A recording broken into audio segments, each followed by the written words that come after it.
El Señor es bueno y para siempre es su misericordia.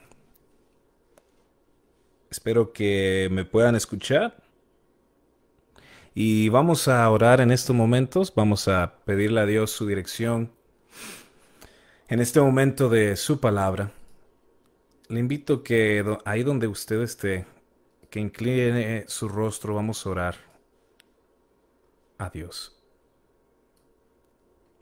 Oh Señor, gracias porque una vez más tú nos has reunido, aunque estemos remotamente conectados, Señor.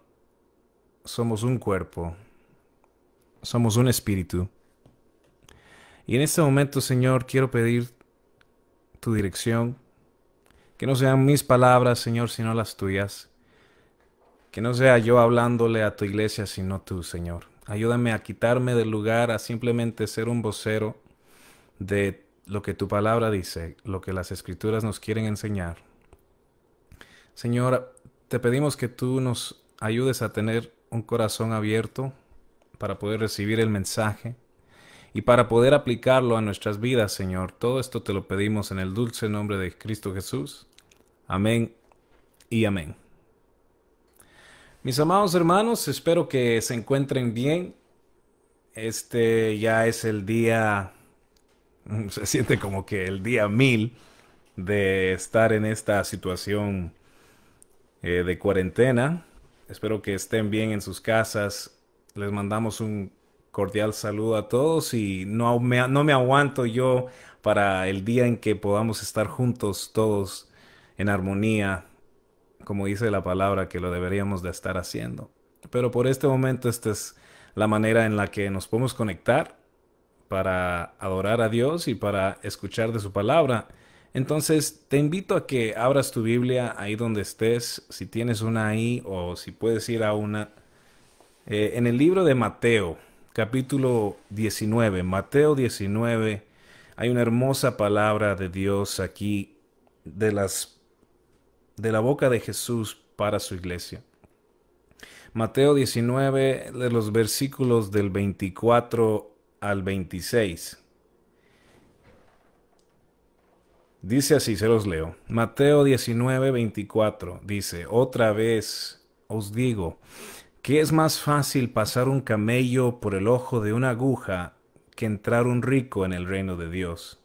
Sus discípulos, oyendo esto, se asombraron en gran manera, diciendo: ¿Quién pues podrá ser salvo? Y mirándolos Jesús les dijo: Para los hombres esto es imposible, mas para Dios todo es posible. Estamos en uno de los momentos más raros de toda la historia. Un enemigo microscópico nos tiene al mundo entero de rodillas y nos tiene haciendo cosas que nunca jamás hemos hecho. ¿Cuándo has pensado en lavarte las manos cada vez que llegues a tu casa? Es raro, para mí, no sé para ti, no poder acercarte con tus seres queridos y abrazarlos con todas las ganas antes de pasar por un, que ahora parece ritual de limpieza antes de acercarte a cualquier persona. Esta es la nueva normalidad, parece. Eso es lo que dicen. Pues meditando sobre esta porción bíblica que acabamos de leer, se me vino a la mente hacer una comparación con todo lo que está pasando y estudiar eso tras el fondo de las palabras de Jesús. Muchas veces Jesús, cuando él enseñaba, hacía eso, él hacía un contraste entre un personaje y otro para que nos diéramos cuenta y para que la enseñanza estuviera estudiando esas diferencias, haciendo comparaciones, como por ejemplo en el caso de Lázaro y el hombre rico. Y pensando en todo esto, lo que está pasando a nuestro alrededor, se me vino a la mente esto. Ahora en día parece que tenemos dos grupos de gente que enfrentan la pandemia. La gente joven, menos de 30 años, que no tiene condiciones preexistentes, tienen unas muy buenas posibilidades de, aunque se contagien, lo van a poder sobrevivir. Tienen una mayor defensa, un sistema inmunológico más saludable. Todas estas cosas hacen que ellos tal vez no tengan tanto miedo como el segundo grupo de personas. El segundo grupo de personas, como todos lo sabemos, es el grupo de personas más vulnerable, el grupo de personas de gente mayor o gente con condiciones preexistentes. Son la gente que son más vulnerables. Son gente que tiene ya un problema de salud, tal vez tienen alta la presión, tal vez tienen problemas en el corazón, tal vez tienen problemas para respirar ya. Y este virus lo que viene a hacer es terminar de hacer, de matarlos. Y esta gente tiene mucho miedo. Bueno, todos, pero yo creo que ellos más. Y pensando en estos dos grupos de personas, ahora quiero que nosotros hagamos así una comparación en tu mente entre la gente rica y la gente pobre. Les leo otra vez Mateo 19. Escucha la palabra del Señor. Bueno, antes de eso les voy a leer Mateo 5:3, que dice: Bienaventurados los pobres de espíritu, porque de ellos es el reino de los cielos. Ahora regresemos a donde estábamos. Mateo 19 dice: Otra vez os digo que es más fácil para un camello pasar un camello por el ojo de una aguja que entrar un rico en el reino de Dios. Sus discípulos, oyendo esto, se asombraron en gran manera, diciendo: ¿Quién pues podrá ser salvo? Y mirándolos Jesús les dijo: Para los hombres esto es imposible, mas para Dios todo es posible. Olvidándonos ya, si fuera posible, un poco del virus y lo que está pasando en el mundo, quiero que meditemos sobre lo que Jesús está diciendo aquí, porque es algo muy importante y muy vital que nosotros tenemos que grabar en nuestras mentes y en nuestros corazones. En Mateo 19, Jesús estaba teniendo una conversación con sus discípulos y les hace una ilustración como media rara. Les dice que es más fácil que un camello pase por el ojo de una aguja a que un rico entre en el reino de los cielos. Ahora, si tú te imaginas esa imagen por un momento, solo piensa en lo difícil que fuera entrar un camello por la puerta de tu casa, que es mucho más grande que el ojo de una aguja. Eso fuera muy difícil, pero Jesús lo toma un paso más allá. Dice: es más fácil que un camello pasara por el ojo de una aguja. O sea, algo casi imposible, en otras palabras. Y este mensaje, ¿te fijaste? Desespera a sus oyentes, a sus discípulos. Ahora, de lo que sabemos del contexto que rodea este pasaje, la mayoría de los discípulos de Jesús no eran gente adinerada, no eran ricos. Entonces, ¿por qué se preocuparon? En el versículo 25, cuando dicen sus discípulos, oyendo esto, se asombraron en gran manera, diciendo: ¿Quién pues podrá ser salvo? O sea, ¿y ahora cómo vamos a ser salvos nosotros? Y esa es la pregunta del millón. ¿Quién podrá ser salvo? Si para los ricos es muy difícil, y ellos, ¿por qué se sintieron aludidos, preocupados y respondieron entonces como que si Jesús estuviera hablando con ellos, aunque ellos no eran ricos? ¿Quién pues podrá ser salvo? Entonces, yo creo que hay algo más aquí que simplemente el dinero, obviamente. La enseñanza obviamente significa que la gente que tiene mucho dinero, que es rica monetariamente hablando, tiene muy pocas probabilidades, o sea, es muy difícil para que esta gente entre en el reino de Dios. Pero la pregunta queda: ¿por qué se preocuparon los discípulos de Jesús? ¿Por qué dijeron: ¿y quién pues entonces podrá ser salvo? Sus discípulos no eran ningunos millonarios, no tenían estatus social, no eran gente con mucho dinero, pero sienten que Jesús de alguna manera acaba de hacer el camino que ya era angosto, más angosto, y se preocupan. Ellos, entonces, yo quiero meditar en ese por qué, en esa pregunta. ¿Por qué se preocuparon? Vamos a ver qué quería decir Jesús aquí, porque no es tan simple con solo decir que la gente que tiene mucho dinero no va a entrar al reino de los cielos. Yo creo que hay un mensaje más profundo para todos, para aplicar a nuestras vidas. Entonces, quiero dividir este sermón en dos partes. La primera va a ser un poquito más larga y luego vamos a aplicar lo que aprendimos al final. Perdón. El primer punto es bienaventurados los pobres. Bienaventurados los pobres. Si tú estás tomando notas, lo puedes apuntar ahí. Dice, bienaventurados los pobres. Mateo 5.3 lo acabamos de leer y acuérdate que estamos haciendo una comparación entre ricos y pobres. Mateo 5.3 dice, bienaventurados los pobres en espíritu, porque de ellos es el reino de los cielos. Ahora, ponte a pensar. Cuando tú te imaginas a una persona cristiana, ¿qué es lo primero que se te viene a la mente de esa persona? Pues esa persona debería de ser alguien honesto, honorable, no peleonero, amigable, una buena persona. Seguramente fuera muy fácil, o debería de ser muy fácil, hacer una distinción, si los estamos viendo los dos, entre reconocer a alguien que es un cristiano y reconocer a alguien que es un drogadicto. Un cristiano, su exterior nos lo diría, ¿no? Un creyente moralmente debería de ser mejor que un ateo. Pero quiero indagar más en eso, porque no es siempre el caso de que todos los cristianos son mejor moralmente que la gente que no cree, que los demás. Y si esa fuera la única medida que Dios quiere, entonces, pues el cristianismo ha fallado. Pero ¿realmente será esa la medida para ver si el cristianismo funciona o no? Pues primero tenemos que admitir, obviamente, que el exterior de las personas nos dice mucho acerca de sus vidas y quiénes son. Pero hay cosas aún más profundas bajo la superficie que el ojo no ve, pero Dios sí. Y quiero expandir sobre esto un poco. Quiero darte un ejemplo. Tenemos a Juan, y Juan es un ateo. Y tenemos también a María, y María es una cristiana. Son dos personas en nuestra imaginación, pero vamos a usarlos para este ejemplo.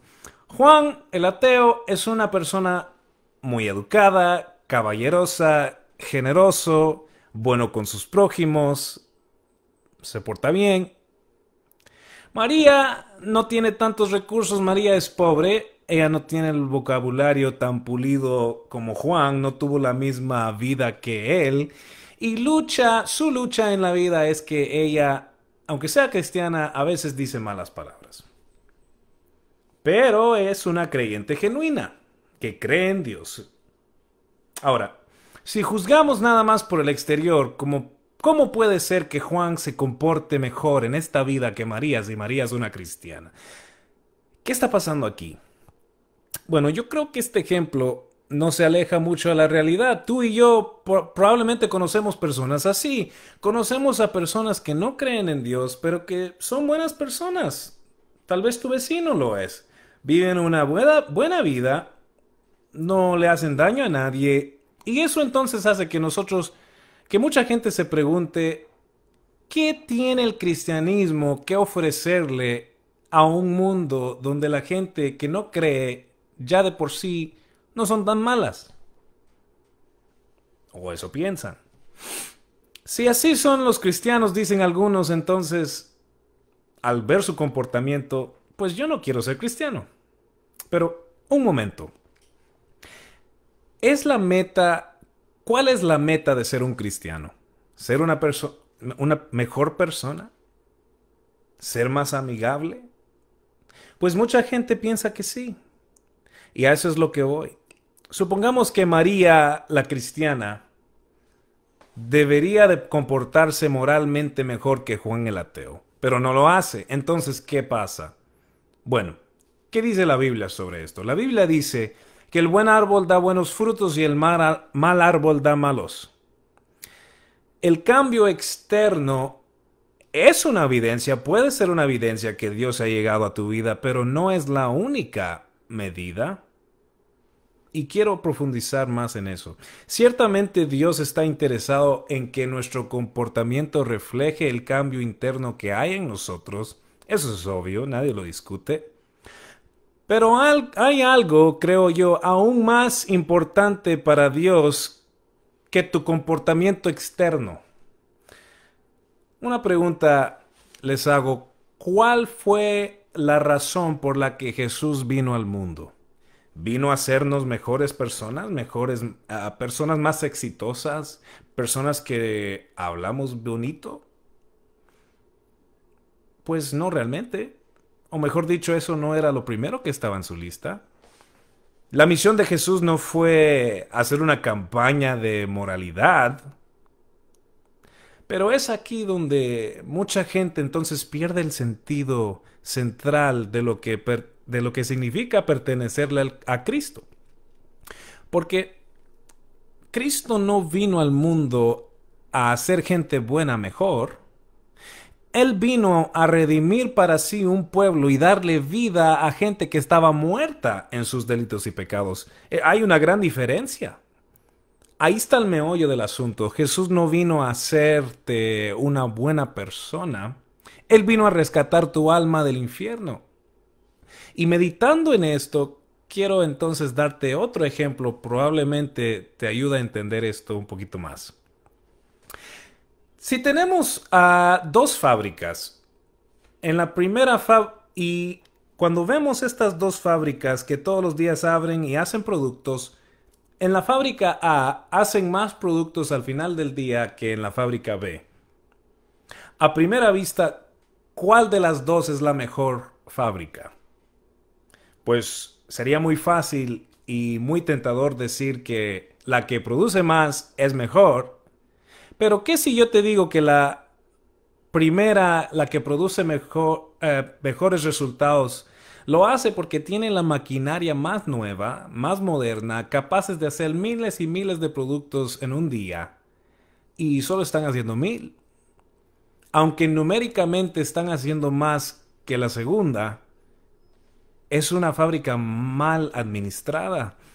Y si te digo aún más allá que la segunda fábrica tiene maquinaria muy vieja, muy lenta, pero el gerente la corre a su máxima eficiencia todos los días, hacen que produzca el límite de lo que puede producir, de lo que es capaz de producir. Entonces te pregunto otra vez, ¿cuál es mejor?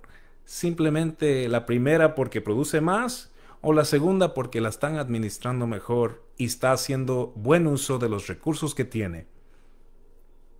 Pues yo diría que la segunda, porque aunque produzca menos cosas, está haciendo más con lo poco que tiene. Y en Lucas 12:48 tenemos algo que nos habla acerca de esto.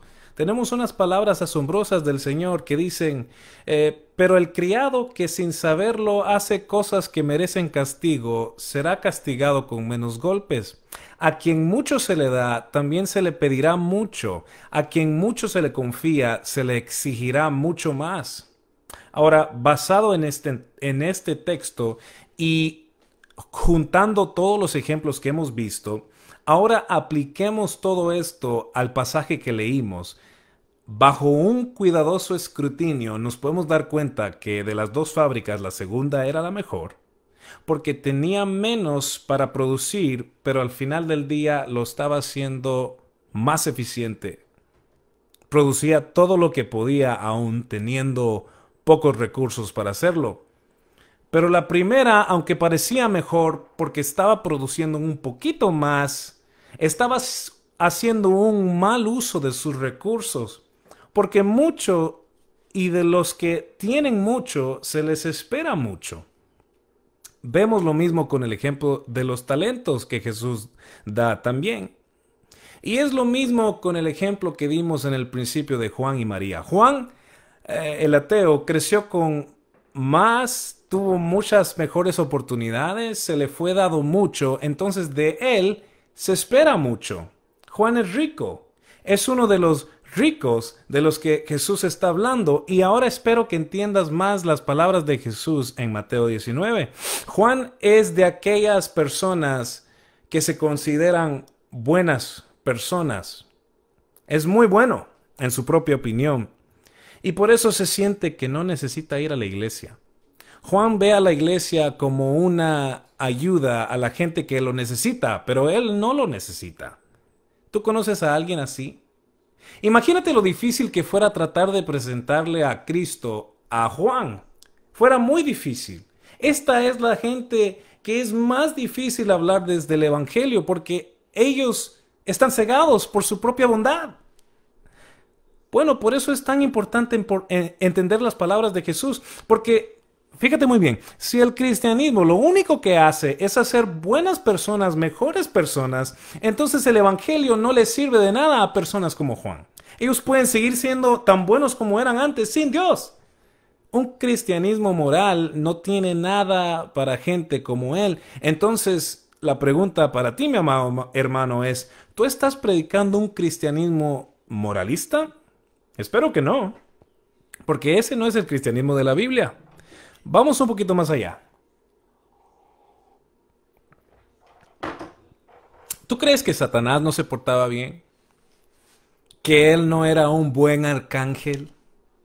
Satanás era un arcángel bello, la misma Biblia lo dice, él dirigía la alabanza en los cielos. Pero ¿cuál fue la razón por la que Satanás cayó de la gracia de Dios? Oh, se le olvidó orar un día. No echó suficiente ofrenda en el alfolí del cielo. La razón por la que Satanás fue expulsado de la presencia de Dios fue porque, escúchame muy bien, se comenzó a creerse mucho. Se comenzó a querer recibir un poco de la gloria que solamente le pertenece a Dios.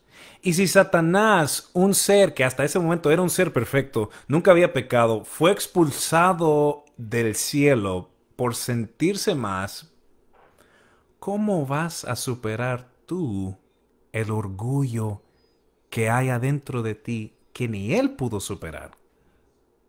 Si él no pudo, tú no vas a poder. Pero lo que es imposible para los hombres es posible para Dios. Mateo 19:26. Y mirándolos Jesús les dijo, para los hombres esto es imposible, mas para Dios todo es posible. El pecado más peligroso, el pecado que más personas ha llevado al infierno, el pecado que es el más difícil de detectar en tu propia vida, ¿sabes cuál es? Se llama orgullo. Porque te hace creer como a Satanás digno de crédito cuando haces cosas buenas. Sientes que porque tú eres un poquito mejor que el que está a tu lado, porque tú no dices malas palabras o porque tú no haces A o B cosa, tú eres mejor. Volviendo al ejemplo que dimos al inicio, Juan no creía en Dios, pero era amable, era generoso, pero sin el arrepentimiento. ¿Sabes lo que iba a pasar con aún las cosas buenas en la vida de Juan? Él un día, cuando llegara a la presencia de Dios, él iba a querer voltear aún las cosas buenas que él era para jactarse en la presencia de Dios y tirárselas en cara. Y así es como todas las personas que han ido al infierno van al infierno. Caen por su propio peso. Jonathan Edwards una vez dijo en su sermón Pecadores en manos de un Dios airado, dijo que nuestras vidas son sostenidas por el hilo de la gracia de Dios, pero cuando esa gracia, ese hilo es cortado y caes al piso resbaloso de la autojusticia, nunca podrás recuperarte ni levantarte jamás. Satanás cayó del cielo por su propio peso como una estrella fugaz, porque ya la gracia de Dios no puede estar sobre los que se enaltecen. Y así caerán todos aquellos que vuelan con las alas de la autojusticia. Es un pecado muy peligroso. Ojalá no lo tengas en tu vida. La gente que es, entre comillas, buena o buenas personas, no reconocen algo. No reconocen que todo lo bueno que son no origina en ellos, es un don de Dios. Todo lo bueno que Juan era, aunque no creía en Dios, es un regalo de Dios. Qué increíble, ¿no? Aún la gente que no cree en Dios necesita de Dios para hacer las cosas buenas que hacen. Mira lo que dice Job 38:15. Dice, mas la luz de los impíos es quitada de ellos, y el brazo enaltecido es quebrantado. Aún las cosas buenas que hacemos, si no son entregadas en arrepentimiento a Dios, si son dejadas en ti, crecen como una hierba y pueden tomar control de tu alma. Si no te arrepientes aún de lo bueno que haces, lejos de Dios, un día tú quisieras echarle todas esas cosas buenas en cara a Dios para darle una buena razón por la que tú mereces entrar a su reino. Por eso la ilustración de Jesús es tan maravillosa cuando Él dice que para un rico entrar al cielo es como, fuera tan difícil como un camello entrar por el ojo de una aguja. ¿Y sabes por qué? Y yo creo que la ilustración es tan bonita porque ¿qué tiene el camello en la espalda? Tiene un bulto grande. El rico, vamos a decirle, vamos a llamarlos así, los ricos en espíritu, traen sus obras y méritos buenos en su espalda como camellos. El problema es que el camino de Dios es angosto y estrecho. Tú no puedes andar por el camino de la vida eterna cargando con el bulto de tu autojusticia y de tus obras. Te vas a cansar, número uno, es un camino eterno. Es más, hay una puerta estrecha y tú no cabes por esa puerta si tú llevas el bulto de esta vida en tu lomo. Jesús dice, yo soy la puerta. O sea, en otras palabras, no solo es el camino, sino que Él es la puerta. Y para entrar al camino tienes que pasar por la puerta, tienes que pasar por Él. Y cuando tú te enfrentas con Jesús el Señor, o una de dos cosas van a pasar. O vas a dar la vuelta porque quieres seguir con tu bulto, o tienes que rendir todas estas cosas, esa carga pesada que llevas de la vida, dejarla a sus pies, rendirla a Él. Y si vas a andar y caminar con Él y dices que Él ahora es tu Señor, entonces no puedes ir cargando con tu vieja vida en la vida nueva. Las cosas viejas pasaron, dice la Biblia, y todas son hechas nuevas. Es difícil para uno de estos ricos entrar al cielo, no solo porque tienen dinero, también las cosas buenas del alma pecadora se tornarían en pecado si Jesús no los salva de ellas. Los ricos, por decirlo así, tienen el entendimiento cegado. Piensan que van a impresionar a Dios un día con lo que hacen. Y ojo, no estoy diciendo que ser bueno con los demás es malo, no, obviamente no. Pero mucho cuidado. La verdad que Jesús quiere comunicarnos es que los ricos son los más difíciles de salvar porque piensan que no necesitan un salvador.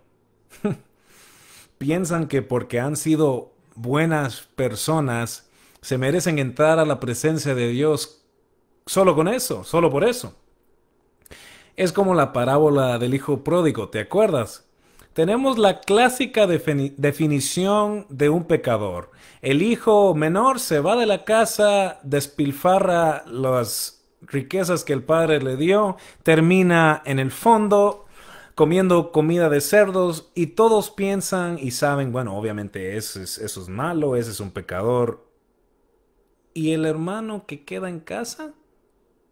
La lección de esa parábola y de este versículo que estamos leyendo es que tanto el hermano que se fue, la oveja perdida, como el hermano que se quedó en la casa, los dos están perdidos.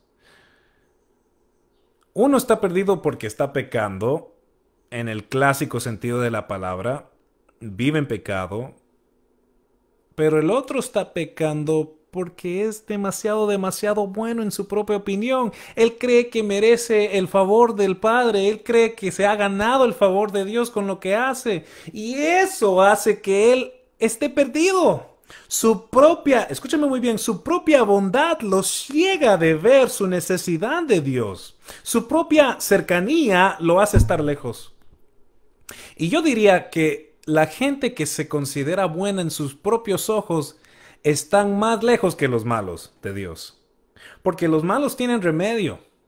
Cuando vemos a un adicto, pues vemos su vida y es muy fácil decir, bueno, esa persona necesita de Dios. Y ellos también, para eso también es muy fácil decir, bueno, yo estoy aquí abajo, necesito que alguien me salve, no puedo salvar a mí mismo.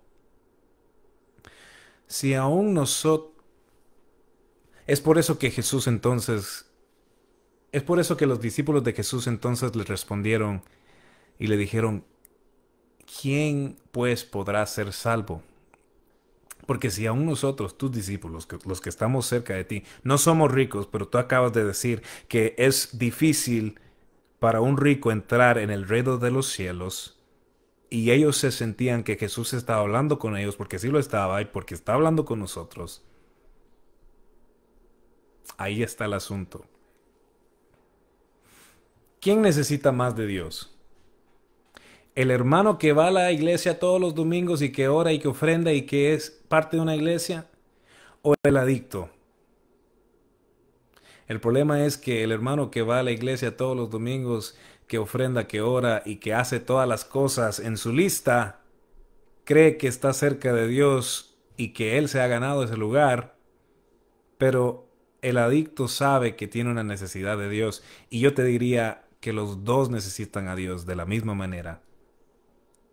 Porque uno piensa que es merecedor del favor de Dios y el otro no. Dios no está interesado en hacerte una mejor persona solamente. Dios no está interesado en hacerte más moral. Él quiere hacer de ti un odre nuevo. Es necesario que nazcas de nuevo. Dios no llega a la vida del pecador para que le vaya un poquito mejor. El negocio de Dios es hacer lo imposible. Esto para el hombre es imposible, dijo Jesús, pero no para Dios. Lejos de querer hacernos solamente que nos portemos un poquito mejor en esta vida, Dios arranca la naturaleza vieja del hombre pecador, la que piensa que se puede ganar al cielo con sus obras, y nos da un corazón de carne. Pero esto lo hace Dios. Esto es imposible para el hombre, pero para Dios es posible. Si tú eres uno de esos ricos, probablemente ni te has dado cuenta. Ese es el problema de ser como el hermano mayor, que ni te das cuenta que tú eres el hermano mayor de la parábola. Es fácil para un pobre de espíritu ver su necesidad de Dios, pero los ricos, o sea, lo opuesto, por decirlo así, viven ciegos a su necesidad de Dios. Por eso es que Jesús dice esas maravillosas palabras, bienaventurados los pobres de espíritu. Santiago 1:17 dice, toda buena dádiva y todo don perfecto desciende de lo alto. Todo lo bueno que hay en los hombres, aunque ellos no crean, viene de lo alto, viene de Dios. Un hombre puede hacer cosas buenas. Un hombre sin Dios puede llegar a hacer cosas bonitas, pero eso no lo declara justo delante de Dios. Y eso es lo que Jesús quiere decirnos, que Él vino a darnos vida eterna, no una vida solo moralmente mejor.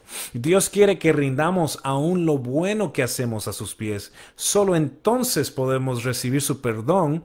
El favor de Dios es fácil de recibir, mi amado hermano, pero para recibirlo no podemos ir con una alma enaltecida de lo que somos. Dios desecha al exaltado. No hay lugar en la presencia de Dios para un espíritu ensalzado, pero un corazón contrito y humillado Él no desprecia. Isaías 64:6 dice, todos nosotros somos como un hombre impuro.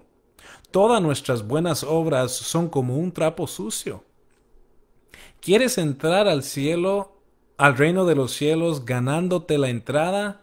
Pues el costo en la puerta es perfección, mi amado hermano. Y si crees que vas a entrar entregando un trapo sucio con tus obras, tus méritos, pues malas noticias, mi amigo. El estándar para llegar y entrar al reino de Dios es perfecta obediencia. ¿La tienes? Si no la tienes, entonces reconoce esto: nadie se puede ganar el cielo. Es tan costoso entrar al reino de Dios que Jesús tuvo que pagar el alto precio en nuestro lugar. El hombre que maquilla su vida con buenas obras, muy pronto se dará cuenta que no es nada más. Y estas palabras Jesús se las dijo muchas veces a los fariseos, les dijo, son sepulcros blanqueados. La persona que quiere perfumarse con sus propias obras y tratar de pasar desapercibido enfrente de Dios, queriéndose jactar de lo que son por sus propios méritos, son como sepulcros blanqueados. No puedes quitar esa mancha. Necesitas la sangre de Cristo que te emblanquezca. Tú no eres bueno. Solo hay uno bueno, y ese es Dios. La máscara de la autojusticia es la más difícil de quitar. Pero por eso es necesario que cuando tú vienes a Jesús, que tú mueras a tu vieja naturaleza. Para venir a Jesús no solo estás aprendiendo, por decirlo así, Jesús no viene a tu vida nada más a enseñarte a saltar más alto. El nuevo nacimiento es uno donde Dios te hace una nueva criatura. Entonces, ya para terminar, quiero enseñarte cómo aplicamos estas verdades a nuestra vida. Porque creo que uno de los pecados más difíciles de arraigar de nuestra vida, de matar en nuestra vida, es el orgullo de la autojusticia. Es muy fácil que esa hierba comience a florecer en tu corazón, la hierba del orgullo. Lo más difícil en esta vida, ¿sabes qué es? Convencer a un rico que es rico. Muchos hacen la comparación fácil de decir, yo nunca he matado a nadie, yo no hago cosas malas, yo soy honesto, yo no tomo, yo no fumo. Pero uno de los pecados más graves que podemos cometer es fijarnos en los pecados de los demás y no en los nuestros. Es muy fácil y vemos con 20/20 los defectos de los demás. Y criticamos a alguien que tiene una vida obviamente y externamente peor que la nuestra, como un asesino o una prostituta. Es más, en los tiempos de Jesús, él era criticado por comer con pecadores, porque se sentaba a comer con pecadores. Y tal vez aún hoy tú serías uno de ellos que señalara a Jesús por sentarse con gente como esa. Mientras te enfocas en los pecados de ellos, la hierba mala de la autojusticia y el orgullo crece en tu corazón. Y cuando no te arrepientes de tus propios pecados y te fijas en los pecados de los demás, eso es lo que pasa. Tú de alguna manera quieres hacer una careta de conformidad a los requerimientos de la sociedad para que la gente te vea bien, pero no te preocupas con diligencia en lo que Dios piensa de ti. Y para que Dios te vea bien, para que Dios piense bien de ti, tienes que hacer dos cosas. Y esto ya para terminar. La primera cosa que tienes que hacer es, tienes que estar en Cristo. Esto significa entrar por la puerta estrecha, dejar atrás nuestro bulto de obras y autojusticias y arrepentirnos de nuestros pecados, incluyendo los buenos, las cosas que nosotros consideramos buenas, incluyendo nuestro orgullo. ¿Alguna vez te has arrepentido de las cosas buenas que haces? Pues el orgullo hace que no lo hagas. Dijo un predicador una vez, el orgullo es como el mal aliento. Todo mundo a tu alrededor sabe que lo tienes menos tú. ¿Y cómo entonces controlamos ese pecado del orgullo y nos arrepentimos de corazón en la presencia del Señor? Pues primero Jesús dice que es difícil que un rico entre al reino de los cielos. Esto significa, si tú te crees merecedor de la gracia, no la has recibido. Sabes, esa es una de las paradojas del Evangelio. Para recibir la gracia, tienes que admitir que no eres digno de ella. Un rico, por decirlo así, tiene que renunciar sus riquezas y hacerse pobre. ¿Te acuerdas cuando Jesús estaba teniendo una conversación con un joven rico? Y el joven se le acercó así con un tono altivo y le dice, Maestro, bueno, ¿qué haré para heredar la vida eterna? O sea, como que si ya la había ganado, ¿no? Jesús le dijo, ¿por qué me llamas bueno? Ninguno es bueno sino solo Dios.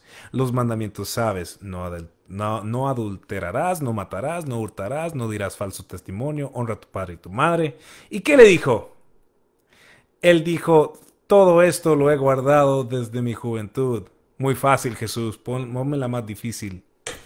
Jesús oyendo esto le dijo, aún te falta una cosa, vende todo lo que tienes y dalo a los pobres y tendrás tesoro en el cielo y ven, sígueme. Y esta es la respuesta del joven rico, la misma respuesta de todas las personas ricas. Y acuérdate que no solo estamos hablando ricos monetariamente, ricos de espíritu, que se sienten mucho. Entonces él, oyendo esto, se puso muy triste porque era muy rico. Tú eres muy rico. Y no estoy hablando de dinero en el banco. Tú eres muy rico de buenas obras. Claro, el joven era rico monetariamente, pero él también era rico en espíritu. Rico entre comillas, pues. Él había guardado desde su juventud los mandamientos de Dios. Entonces Jesús le dijo, vende todo lo que tienes. O sea, en otras palabras, tú, joven, que te consideras bueno, que estás muy satisfecho de haber cumplido todos los mandamientos de Dios desde tu juventud. Ahora, ese orgullo que tú tienes, esa lista que tú traes, tírala a la basura. Dáselos a los que no tienen nada, o sea, a los pobres, y también, y tú conviértete en un pobre. La gran lección de Jesús para nosotros es esta. Si tú eres rico, si tú has obedecido todo esto desde tu niñez, si tú nunca has matado a nadie, si tú nunca has robado, si tú te consideras muy bueno, deja todo eso atrás. Véndelo, deséchalo, olvídate de eso. Mira lo que dice Romanos 4:2. Porque si Abraham fue justificado por las obras, tiene de qué jactarse, pero no para con Dios. Porque ¿qué dice la Escritura? Y creyó Abraham a Dios y le fue contado por justicia. Nadie puede jactarse delante de Dios por sus obras. Aún Abraham. Él podría jactarse con todos nosotros y decir, oh, yo he obedecido, como el joven rico. Yo he obedecido, yo he guardado todo esto desde mi juventud. Él se jactaba, pero no para con Dios. Porque para llegar a Dios tienes que desechar todo eso, tienes que dejarlo atrás, tienes que olvidarte de tu currículo. La única manera de gozar de la presencia de Dios es rendir todo ante Él y venir a Él no con un espíritu rico y altivo y enaltecido, sino con un espíritu pobre. Los mansos, los humildes, los pobres de espíritu recibirán el reino de Dios. Es solo cuando admites por fin que eres débil que entonces eres fuerte, en verdad. Segunda de Corintios 2:10 dice, por lo cual, por amor a Cristo me gozo en mis debilidades. ¿Tú te gozas en tus debilidades o tú te jactas porque has obedecido todo esto desde tu niñez? Y este problema existe mucho en la gente que ha crecido en las iglesias. Yo he obedecido desde mi niñez. Yo he ido a la iglesia desde mi niñez. Tú puedes dejar aún eso atrás y arrepentirte de eso y seguir a Cristo, o te aferras, o te pones triste como el joven rico y dices, ¿cómo me dijo? ¿Tengo que dejar todo eso atrás? Sí, tienes que dejar todo atrás para seguir a Cristo. Segunda de Corintios dice, en afrentas, en necesidades, en persecuciones, en angustias, porque cuando soy débil, entonces soy fuerte. Ya para concluir, la aplicación de este pasaje en nuestras vidas es que el rico tiene que vender todo lo que tiene y convertirse en un pobre de espíritu, para heredar el reino de Dios. Porque un rico no necesita de nada, pero un alma sedienta sí puede beber de la fuente de agua viva. Un alma que ya está saciada no tiene lugar para Dios y no necesita de Dios en su propio criterio. Lamentablemente morirá en su autoengaño y en la desolación. Pero un corazón contrito y humillado que admite que aún las cosas buenas no le ganan favor con Dios, no para con Dios. Por eso Jesús dice, es difícil para un rico entrar en el reino de los cielos, porque trae atado, o sea, como un camello, trae todo tan pegado en su vida. Todo eso lo valora y lo trae como una carga muy pesada, pero para entrar, como les dije antes, Para entrar por la puerta estrecha hay que dejar ese gran bulto atrás, lo que antes valorabas, lo que antes te hacía jactarte, todo eso corruptible, ahora lo cambias a los pies de Jesús para algo, escúchame muy bien, algo incorruptible, para recibir algo muchísimo mejor que todo eso. No temas que estás dejando cosas en la mesa. La Biblia dice en 1 Corintios 2:9, cosas que ojo no vio, ni oído oyó, ni han subido en el corazón del hombre, son las que Dios ha preparado para los que le aman. Y Jesús dice estas palabras para ti. Mi yugo es fácil y ligera es mi carga. Nadie puede entrar al reino de Dios con las pertenencias de esta vida. Nadie puede entrar al camino de Cristo con su riqueza de espíritu. Tienes que ser pobre. O sea, tienes que ser un necesitado. Deja de pensar que no eres uno de esos ricos a los que Jesús le estaba hablando. Más bien, admítelo. Admite que te jactas de lo bueno que eres. Admite que te hace feliz ver tu currículo. Si lo admites, te puedes arrepentir de él y puedes recibir el perdón de Dios. Pero si te aferras a lo bueno que tú piensas que eres, es imposible que tú heredes el reino de Dios. Es tan difícil como fuera para un camello entrar por el ojo de una aguja. No puedes entrar con ese gran bulto. Toma su yugo, porque su yugo es fácil y ligera es su carga. Vende todo lo que tienes, deja todo eso atrás y sigue a Cristo, porque Él te dará la vida que tú estás buscando. Solo Él puede salvarte aún de las cosas buenas que haces. Lo que es imposible para el hombre es posible para Dios. Y Él te puede salvar hoy en este día. Vamos a orar entonces para pedirle a Dios que eso pase en nuestras vidas. Amén. Inclinemos nuestros rostros y le decimos, Señor, gracias. Gracias porque